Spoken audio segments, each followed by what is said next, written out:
Assalamualaikum warahmatullahi wabarakatuh. Perkenalkan, nama saya Rizky Purnomo Haji, NPM 418189119103 Paralel 3. Di sini saya akan mempresentasikan teori pertumbuhan dan perkembangan untuk luas pendidikan dan pertumbuhan peserta didik. Teori pertumbuhan dan perkembangan memiliki konsep dasar dan teori pertumbuhan yang menurut para ahli. Yang pertama ada Carl E. Garrison.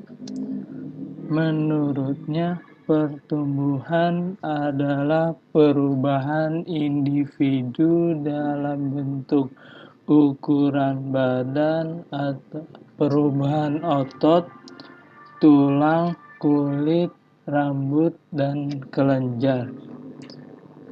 Yang kedua ada Anton Long. Menurutnya, pertumbuhan adalah perubahan yang dapat diukur dari satu peringkat ke satu peringkat yang lain dari masa ke masa. Terus yang selanjutnya ada aspek pertumbuhan. Aspek pertumbuhan yang pertama ada pertumbuhan fisik. Pertumbuhan fisik merupakan pertumbuhan struktur tubuh manusia yang terjadi sejak masih dalam kandungan hingga dewasa. Lalu yang kedua ada pertumbuhan otak. Pertumbuhan otak berkaitan dengan perkembangan anak, karena otak berkaitan dengan perkembangan kognitif. Terus ada hukum pertumbuhan. Yang pertama ada hukum Hecaplo-Caudal. Hukum ini berlaku pada pertumbuhan fisik yang menyatakan bahwa pertumbuhan fisik dimulai dari kepala ke arah kaki.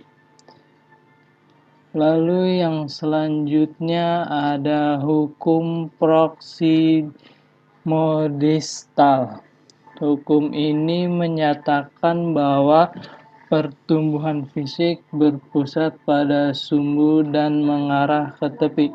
Alat-alat tubuh terdapat di pusat seperti jantung, hati, dan alat-alat pencernaan lebih dahulu berfungsi daripada anggota tubuh yang ada di tepi.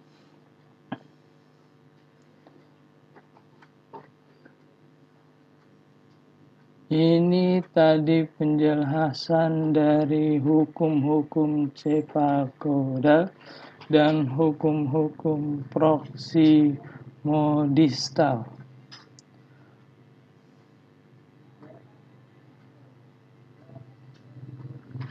Lalu ada konsep dasar dan teori perkembangan.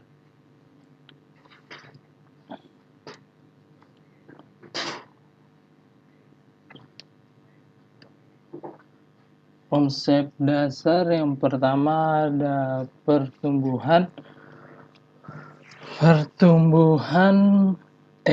Pertumbuhan merupakan salah satu dimensi yang terdapat dalam konsep perkembangan. Pertumbuhan pada hakikatnya merupakan sebuah gerak perubahan ukuran yang bersifat biologis, karena istilah pertumbuhan memang lazim digunakan dalam biologi. Yang kedua ada kematangan. Berdasarkan hasil penelitian dari kajian-kajian empirik, dapat diketahui bahwa pertumbuhan dan perkembangan pada umumnya berjalan selaras pada tahap-tahap tertentu menghasilkan kematangan, baik kematangan jasmani maupun kematangan moral atau rohani. Kematangan mula-mula merupakan suatu hasil daripada adanya perubahan-perubahan tertentu dan penyesuaian struktur pada diri individu, seperti adanya kematangan jaringan-jaringan tubuh, syaraf, kelenjar-kelenjar yang disebut kematangan biologis. Kematangan terjadi pula pada aspek-aspek psikis yang meliputi keadaan berpikir, rasa, kemampuan, dan lain-lain, serta kematangan pada aspek psikis ini yang merupakan latihan-latihan tertentu. Jadi kematangan itu sebenarnya merupakan suatu potensi yang dibawa individu sejak lahir, timbul dan bersatu dengan pembawanya, serta turut mengatur pola perkembangan tingkah laku individu. Terus yang ketiga ada perubahan.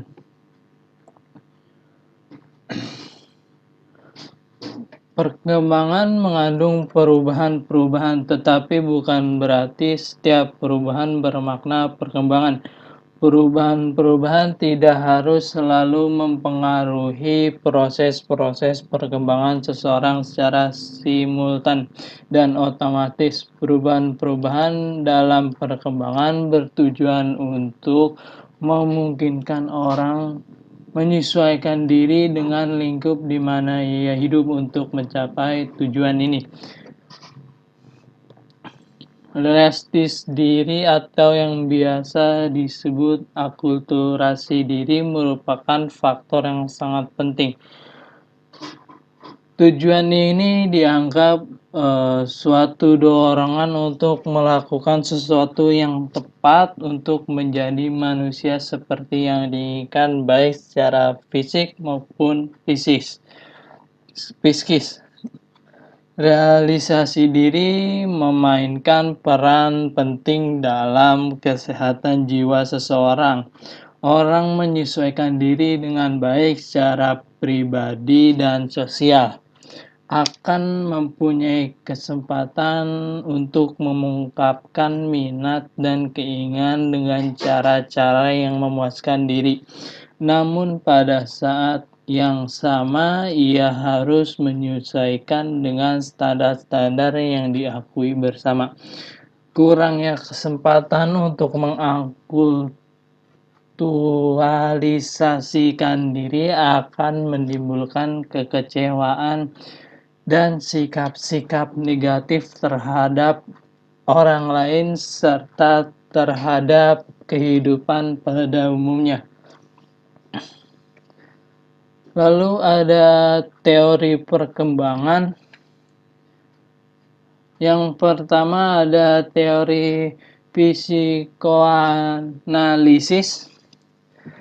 Teori ini dikembangkan oleh Sigmund Freud yang menunjukkan bahwa perkembangan jiwa perilaku manusia merupakan hasil dari interaksi tiga subsistem dalam kepribadian manusia.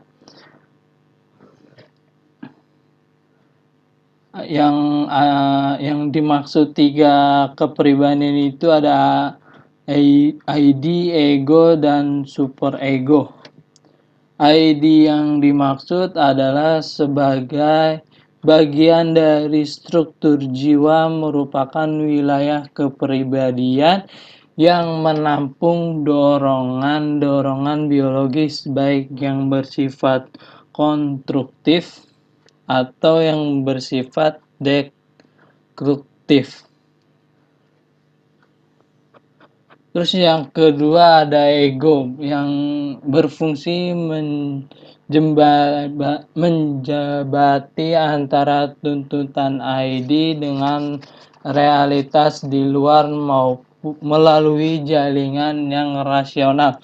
Sedangkan untuk superego merupakan hati nurani yang merupakan internalisasi norma-norma sosial dan kultural masyarakat sehingga ia mewakili hal yang ideal.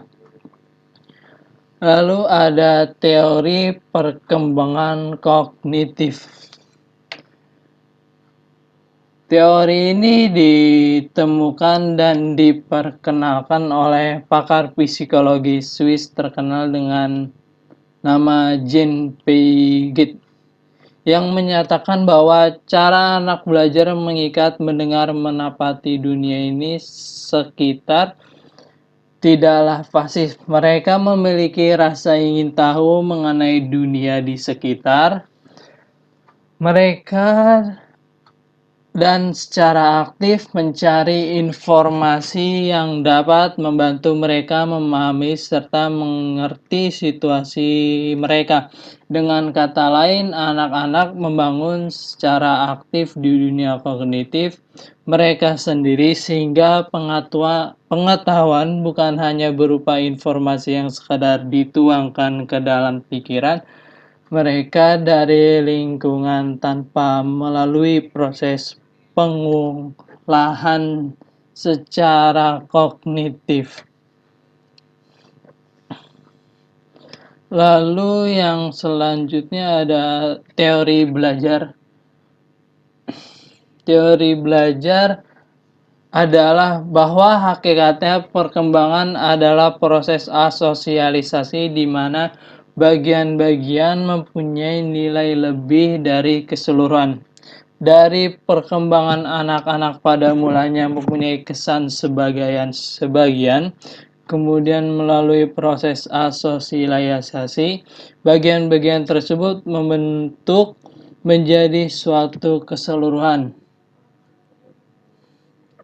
Menurut para ahli yang bernama Ivan Pavlov, proses pembelajaran terjadi ketika sebuah stimulus netral, stimulus yang belum menghasilkan respon tertentu dipasangkan secara teratur dengan sebuah stimulus tidak terkondisi selama beberapa kali.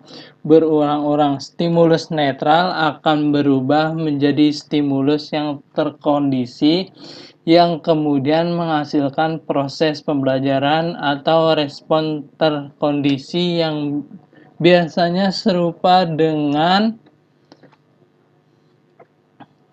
respon salamiah yang tidak perlu dipelajari. Yang terakhir ada kaidah-kaidah perkembangan. Yang pertama ada hukum tempo perkembangan, kecepatan atau tempo perkembangan anak individual meskipun dari satu keturunan. Yang kedua ada hukum irama perkembangan. Kecepatan perkembangan tidak rata, kadang cepat, kadang lambat akibat beberapa faktor yang mempengaruhi.